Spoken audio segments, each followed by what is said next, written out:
Hello you guys, Mina here. I'm here today for my second session of Introduction to Psychology class. Today I will discuss two key concepts, how church affects consciousness and how learning shapes behavior through reinforcement and punishment. Yes, this video will include 5 main slides covering these topics, how drugs affect the brain's IQ addiction linked to drug addiction, understanding operant conditioning, example of reinforcement and punishment. You know, 3 weeks ago I got an experiment at a homework activity. Here is the experiment. Imagine you had to put ice in every drink for 3 days. What would happen if you had to try just to get ice? Even if it wasn't convenient. Sound extremely uncomfortable, right? But it's actually a powerful way to understand addiction and how substances change brain chemistry. So, in the next slide, we will explore how drugs affect the brain. The brain communicates by using chemical messengers from one neuron to the next neuron called neurotransmitters. Some of the neurotransmitters are endorphins, GABA, serotonin, norepinephrine, and dopamine. In this slide, I will show you guys about dopamine, which influences motivation, reward, movement, and mood.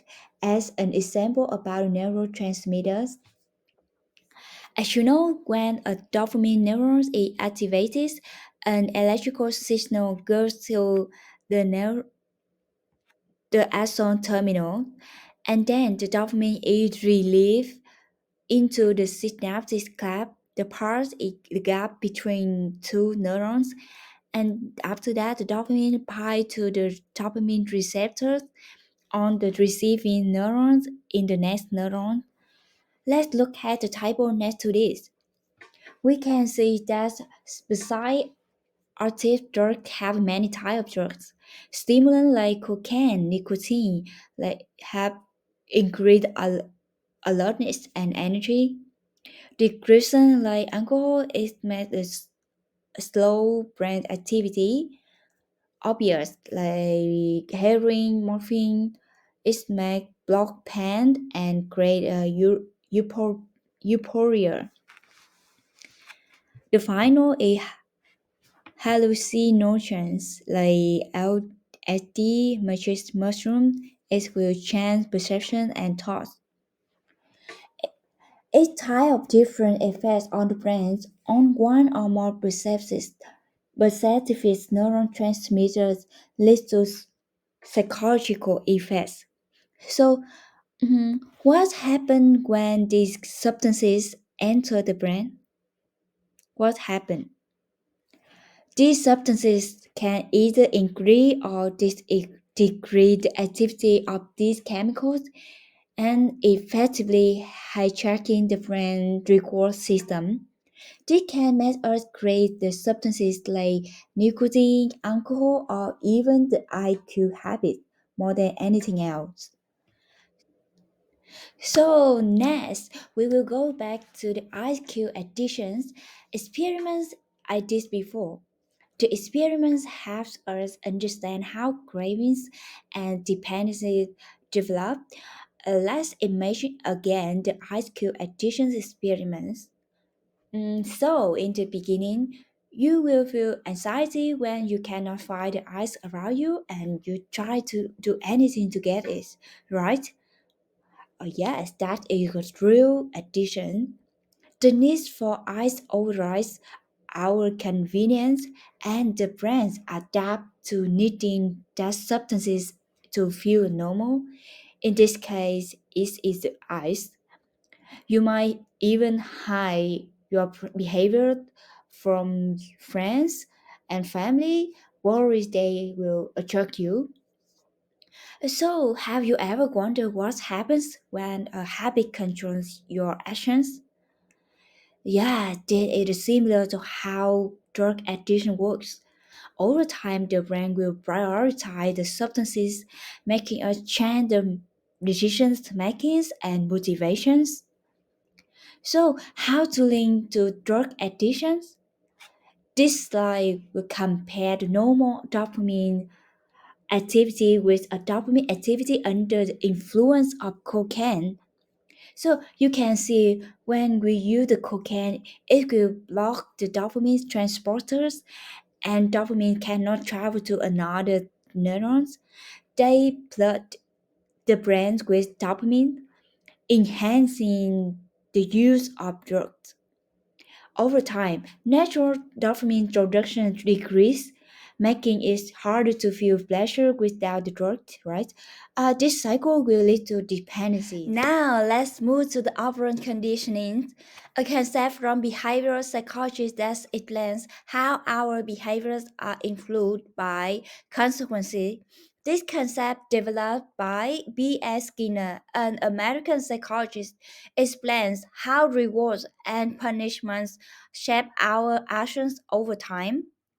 Unlike classical conditioning, which focuses on involuntary responses, operant conditioning is about voluntary behaviors, the choice we make based on past experiences. Through operant conditioning, behaviors that lead to positive outcomes are more likely to be repeated, while those that result in negative consequences are less likely to occur again. This learning process plays an important role in daily life, from how we develop good habits to how we break bad habits. There are four main ways in which consequences influence behaviors. First, positive reinforcement. Positive reinforcement, we add something pleasant to increase behavior. Second, negative reinforcement, we remove something unpleasant to increase behavior. Third, positive punishment, we add something unpleasant to decrease a behavior. Final, negative punishment, we remove something pleasant to decrease a behavior. Yeah, that's it.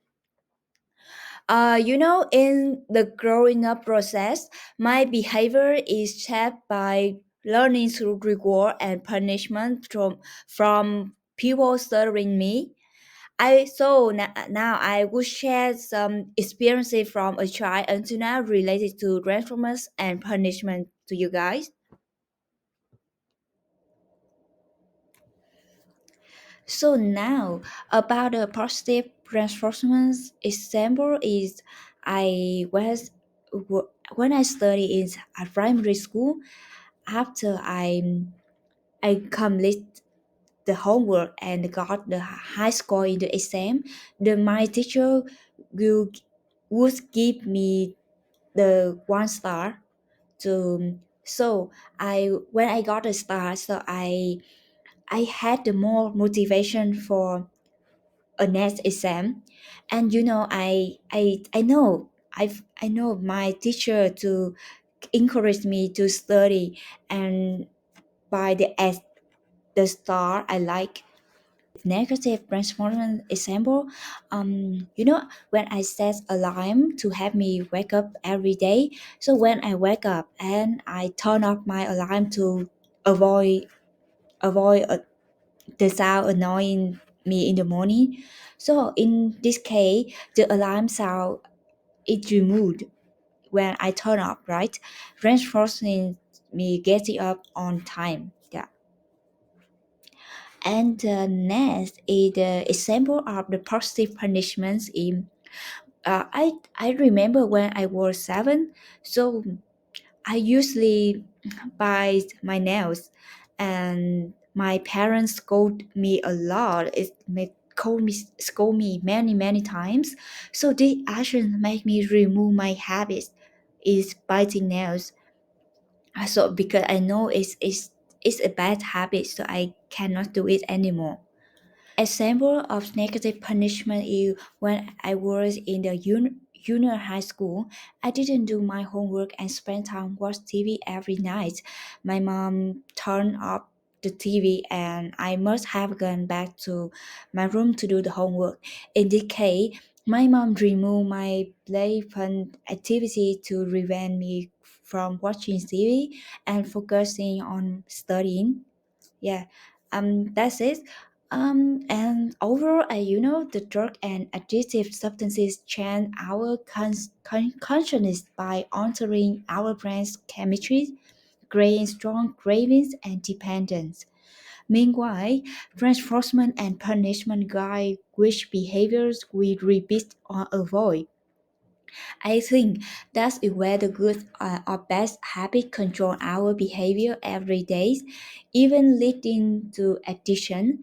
Therefore, we need to adjust our behavior through rewards and consequences to become the best version of ourselves in our life.